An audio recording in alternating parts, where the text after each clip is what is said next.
da 70 anni che li facciamo. Stiamo mescolando farina e zucchero. E zucchero. Il lievito. Tutto. Tutto. Guarda un po'. La cannella. Aggiungiamo la cannella. Sì. Stiamo per aggiungere la cannella. Come si chiamano questi dolci? Queste. Ora mettiamo la sugna. La tradizione di più è per Pasqua. Qua niente burro. Ora bisogna strofinare per bene la sugna con la farina, altrimenti fa le palline. Si deve asciugare la farina, tutta la sugna. Va impastando e poi aggiungeremo le uova man mano, perché deve assorbire la farina. 500 grammi di farina, 300 grammi di zucchero, una busta di lievito, 250 grammi di sugna, 2 uova e la marmellata. Non è una farina 00? È farina di pura semola, perché si può fare anche con l'altra farina 00, però queste vengono Gli migliori. dà un altro sapore la semola. Vengono migliori. E poi qui cosa vediamo? La cannella, questo è un po' di cannella. Ovviamente come facevano le mamme, le nonne, impastiamo tutto a mano. Sì, tutto a mano, sì, tutto a mano. Un dolce antico. È pittico, è al naturale, poi non ci sono conservanti. Non c'è niente. Non c'è niente. Ora andiamo a rompere le uova.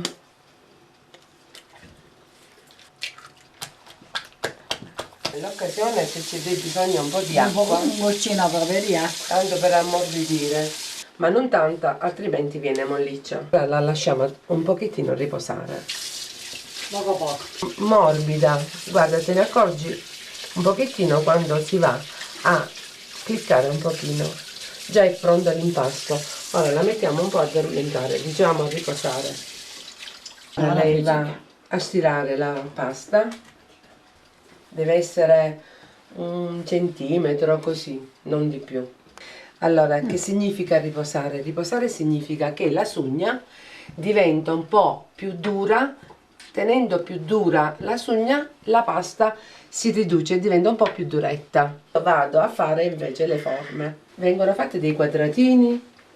Ora io prendo la marmellata e vado a fare il ripieno. Tanto quanto, perché altrimenti esce di fuori. Ecco come vengono fatti i biscotti. Poi con l'oggetto posto vado e il primo biscotto è pronto. Intanto alle nostre spalle i primi biscotti sono già pronti. Quasi li posso tirare fuori, se voi andate a vedere. Quindi quanti minuti hanno fatto? Ma 15 minuti, non di più. Ecco, già preso colore. Li posso anche tirare fuori. Ovviamente devono dorare leggermente Sì, sia sopra che altrimenti sotto. diventa dura la pasta frolla, eccoli. Beh, sono già belli, però manca ancora un tocco. Sì, ancora zucchero a vela. Andiamo a Manca mettere così, hai visto, un uno pochino spuzzante. di sopra, che sono quelli che li abbelliscono di solito, no? E lo mettiamo subito, quando sono ancora Sì, caldi. altrimenti poi quando sono freddi lo zucchero non viene prende. bene, non tiene. A caldo si appiccica prima lo zucchero. Se lo mettiamo con il biscotto è freddo, non appiccica. Il biscotto è pronto. Signora Concetta, belli sono belli, ma adesso proviamo a svelare il contenuto del biscotto. Ne apriamo uno? Sì, lo potete aprire abbastanza, lo potete aprire. Io ne apro uno e ti faccio vedere già la morbidezza, perché si spezza e pasta frolla. Eccola. Non è né doppia né fina, 1 centimetro per così. Questa è la marmellata, non si è mossa perché è bella, dura.